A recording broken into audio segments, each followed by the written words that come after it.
ROI out of your marketing budget. Okay, so moving on to the messaging value chain.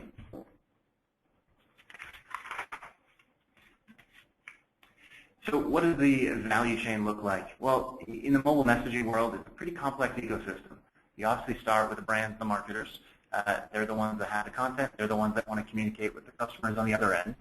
And when you're in an SMS world, you're going to deal with a set of application providers. Or push notifications, you're clearly going to deal with application providers or email. So let's hold off on the application provider link in the chain because we're going to talk about them in more detail in the next slide.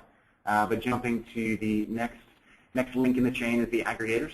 The aggregators are really more relevant in the SMS world, less so in the other worlds. But the aggregators provide billing and connectivity to the carrier networks. They're really an essential link in the chain when it comes to SMS because the application providers or the email service provider or the CRM providers, the agencies, aren't talking directly to the carriers. You actually have to go through the aggregator networks. Very similar to the ISPs. If you think about the aggregators as an ISP in the online world, it's a pretty good analogy there. The carriers obviously are maintaining the networks. Customers have a relationship with the carriers. You need to get access to those carrier networks. So you have to play by the carrier rules, and they definitely consider the customers as their customers.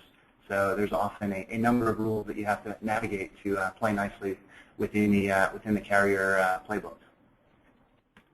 So it's real high level, but hopefully that gives you a little color on who's in the value chain. But let's do a little bit more of a deep dive in that application provider bucket.